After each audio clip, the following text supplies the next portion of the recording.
Tonight's clip starts with a mic drop and ends with a logic drop. I'm Ethan Blake, and we're diving into the wreckage of a speech that started with swagger and ended with a facepalm. It's the kind of monologue that sounds like it came from a fortune cookie trying to sound deep. But I've got my sarcasm gloves on, and I'm ready to dig in. We'll roast the grandstanding, mock the melodrama, and unmask the ego behind the performance. Because when style tries to replace substance, I bring the fire. You refrain from making any purchases, either in stores or online, to shun fast food, getting gas for a full day. I know. That look on your face says it all. You're right. It's so fucking... We have the worst reading scores for 8th graders in 30 years. And nobody, not a governor, not a mayor, not a president, not a secretary of education is talking about it. We're all wrapped up. Look, in 7th grade, if I known that I could have said the word they and got in the girls' bathroom, I would have done it. No, this is a huge Democratic Party problem. If you look at Democratic cities, they are terribly run. They have incredibly high taxes. It is impossible to build, so the cost of housing... Let me finish, I give you a chance. Cost of housing is crazy in places like New York and Chicago. Bill Maher just did the unthinkable. He got CNN's Fareed Zakaria to admit that, believe it or not, some of Trump's policies were actually good for America. Yes, really. Cue the dramatic music and collective gasp from CNN's green room. It happened live on Real Time with Bill Maher, where Zakaria squirmed, laughed nervously, and ultimately caved to the truth, accidentally doing real journalism in the process. This wasn't your average interview. It was a full-blown irony clinic. Maher dropped truth bombs one after another, while Zakaria nervously chuckled, confronting the very mess his own network helped create. And the result? Absolutely glorious. It was one of those rare, raw moments of honesty in the media swamp, and Maher seized it with both hands. If you enjoy brutal takedowns, honest conversations, and watching the mainstream media squirm, don't forget to hit that subscribe button. You're going to want more. Trump wants to sell a visa. You get permanent residency. By the way, I looked this up, we are hardly the first country to do this. Doesn't mean it's the right thing to do. But, you know, I remember... Yeah, we actually have a version of it. It's sort of called, I think it's called the EB5 or something like that. So it's fine to do it. I actually think, maybe it's because I'm, very patriotic. I think 5 million, we should be charging 20 million, or, American citizenship is worth more than that. It comes with Ukrainian minerals, though. But what I love about Trump is he said, you get the green card, but with this, the gold card, you get extra privileges. like what? You get to vote twice? I don't know about you, but this one honestly made me do a double take. Fareed Zakaria, yes, that Fareed Zakaria from CNN, the network that seemingly runs round-the-clock Trump bashing, just admitted that one of Trump's immigration policies might actually be a good idea. Specifically, he praised Trump's gold card permanent residency proposal. I mean, talk about an unexpected twist. This is the same guy who's criticized just about everything Trump's ever touched, from border policies to his fast food preferences. But wait, it gets even more surreal. Zakaria didn't just begrudgingly give Trump some credit. He doubled down, suggesting that the already eye-watering $5 million price tag on the gold card should actually be raised to $20 million. Yep, he basically said, if you're rich and want to live in America, it should cost you a lot. And this is coming from someone who regularly champions equity, inclusion, and accessibility. The irony is thicker than ever. The moment was so bold, so out of left field, that it left both Maher and viewers blinking in disbelief. It was rich, pun fully intended, and it's yet another sign that even legacy media can't dodge reality forever. Well, now you're speaking Chicago language. I'm for it, but it's part of a bigger package on immigration reform. It's been 42 years since the last one. So I'm not against it, but it's part of a whole package. Let me pause for a moment because this really deserves more attention. Bill Maher is sneakily brilliant. Seriously, the man has Jedi-level skill when it comes to pulling the truth out of people. Just look at what happened. He got not one but two die-hard liberals to admit on live TV that they actually agreed with a Trump policy. It was like watching a magician pull political honesty out of thin air. But make no mistake, Maher didn't just stumble into that moment. He set it up with precision. He casually introduced Trump's gold card policy with a simple, this one actually makes sense. And just like that, they followed his lead. Even Rahm Emanuel, the ultimate Democratic Party insider, chimed in and admitted it's been a long time since anyone proposed a policy like that. A long time? Really, Rahm? Makes you wonder what Democrats were doing with all that power, virtue signaling instead of crafting common sense ideas. And here's the kicker. Emanuel didn't just agree with Trump's idea, he went on to criticize his own party's obsession with woke policies. That's right. Watch closely, because when Rahm Emanuel starts calling out the left, you know something's shifting. There is a general rule. I had this when I was mayor. Safe streets, strong schools, stable finances. Focus on those three things and your city's going to be fine. We've gone through 5 years where people became way too permissive of culture. They were all, which is why everything's locked up at Walgreens and CVS, and that is a disaster. Yeah. And our school, and I'll say this about our schools. I don't want to hear another word about the locker room. I don't want to hear another word about the bathroom. You better start focusing on the classroom. I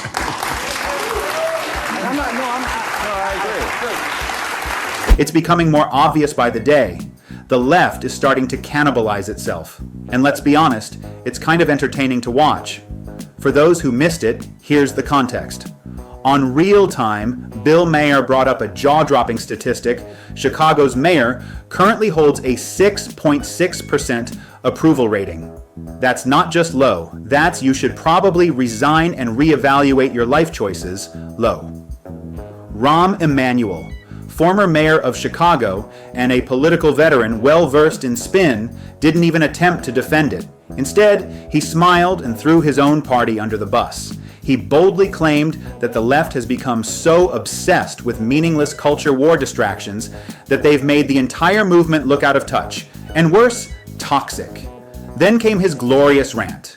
Rahm practically begged the woke crowd to stop turning every bathroom and locker room into a war zone, and maybe, just maybe, return their focus to things that actually matter, like education. Reading, writing, arithmetic, the fundamentals. It was a rare moment of unfiltered honesty, a sanity-driven mic drop in the middle of a political echo chamber. The irony? It took a Democrat, live on HBO, publicly roasting his own side for the rest of America, to finally hear what they've been thinking for years. And Rahm, that wasn't the end. It was just the opening act of his takedown. We had the worst reading scores for 8th graders in 30 years. And nobody, not a governor, not a mayor, not a president, not a secretary of education is talking about it. We're all wrapped up. Look, in 7th grade, if I known that I could have said the word they and got in the girls' bathroom, I would have done it. We literally are a superpower. We're facing off against China with 1.4 billion people, and 2/3 of our children can't read 8th grade level. So no more about the lot. Wait a second, I'm on a roll for a second. Yeah. No more. I don't want to hear. I gave him the light. But I don't want to hear another word about the classroom. I don't want to hear another word about the bathroom until you tell me what you're going to do with the classroom. Yeah. Enough. I couldn't agree more. No, this is a huge Democratic Party problem. If you look at Democratic cities, they are terribly run. They have incredibly high taxes. It is impossible to build, so the cost of housing. Let me finish. I'll give you a chance. Cost of housing is crazy in places like New York and Chicago. If you look at Democratic states, look at New York versus Florida, okay? Roughly the same population. The budget of New York State is twice that of Florida. What do they have? Streets paved with gold? I live in New York. I pay the highest taxes in New York. You get nothing for it. And I think that is the image people have of the Democratic Party. Lots of taxes, lots of regulation, but nothing gets done. Hey, and I live in LA. Bill Maher didn't just get them to reluctantly admit that, yes, Trump may have actually done something right. He took it even further. He got them to turn on each other. It felt like watching a political edition of Survivor, with Rahm Emanuel and Fareed Zakaria quietly, but clearly, pointing fingers across the ideological table. Listen closely, and you can hear the cracks forming.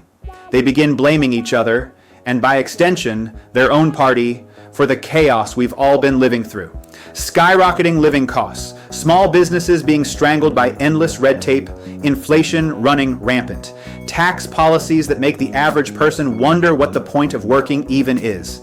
It's a laundry list of failures, and suddenly, these loyal Democrats seem to be waking up to the reality. Maybe they're the problem. This wasn't just another round of political bickering. What we witnessed was something deeper. It was poetic justice. After years of lecturing everyone else on how to govern, the left is now unraveling before our eyes in a glorious display of blame, denial, and regret.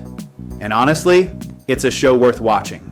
So grab your popcorn, because when even the original architects start questioning the blueprints, you know the narrative is falling apart fast, and we're here for every second of it. Democrats have to own this and realize the answer to everything is not more taxes, more regulation. People are fed up of that, and they feel that it isn't working. The Democrats, look, as somebody who produced the best graduation growth in the country, and we changed our high school. You were a good mayor. I agree. No, that's not the point. The point was we changed, but I'll take that. The point isn't the rules. The point is the results. And the party has gotten way too focused on what the rules are. And I do agree with you on this. We have made it impossible to function as a city or as a state. So here's the million-dollar question. Did Fareed Zakaria suddenly have an epiphany? Or has he known the truth all along, quietly nodding in agreement while Biden was still calling the shots? Let's not pretend otherwise. For years, CNN has been the nerve center of anti-Trump hysteria. This wasn't just casual commentary, it was a full-blown, coordinated campaign. Stacked panels filled with Democrats? Check. Echo chambers designed to drown out dissent with the token Republican thrown in purely for optics? Absolutely. And don't forget the news segments that read more like hit jobs, portraying Trump as the villain in every scenario, no matter the facts. Now suddenly Zakaria's having this on-air moment of clarity? It's fair to ask, where was this honesty when Biden's administration was fumbling the economy, borders, and basic policy? Was it political pressure, professional loyalty, or just strategic silence? Because if he's only now finding his voice, it's either willful blindness or calculated muteness, and neither is flattering. This sudden burst of truth-telling may look like redemption, but for many, it just looks suspicious. Maybe Zakaria isn't being set free by the truth. Maybe the truth has just finally cornered him, and now there's nowhere left to hide. Take an example of this example. Here, obviously in LA, it took a fire and a natural disaster to make you realize, you know what, that rule's not that important. In Pennsylvania, a bridge collapsed. All of a sudden we go, well, that environmental rule is just not important. We got to build a bridge. It's much more important. And I think the Democratic Party should take a look at it and say, we're going to be honest, like we did in 1994 with reinventing government. Everything is on the table. Nothing is safe. And we're just going to look at it and say, that's essential. Those two things get out of here. And that doesn't happen. And that's a fair criticism. Maybe this is your next Democratic vice presidential candidate. And that right there is exactly what so many of us have been shouting from the rooftops for years. If the Democratic Party truly wants to make a meaningful comeback, one that actually connects with everyday Americans, they need to stop playing political dress-up and start getting serious. That means putting everything on the table, cutting the fluff, dropping the distractions, and abandoning policies that completely defy basic common sense. You can't fix a broken system by arguing over pronouns or staging theatrical displays of activism. You won't win back working class voters by prioritizing ideological purity while ignoring the issues that actually matter, like inflation, public safety, education, and job security. People are tired. They're burned out from the endless virtue signaling and fed up with lectures. What they want are real-world solutions, not social experiments wrapped in progressive language. So yes, if Democrats want to reclaim their relevance, they need to leave behind the echo chambers and start talking like adults to the people they claim to represent. Because common sense doesn't belong to one party, it belongs to everyone. And sadly, it's been absent from politics for far too long. is you refrain from making any purchases, either in stores or online, to shun fast food, getting gas for a full day.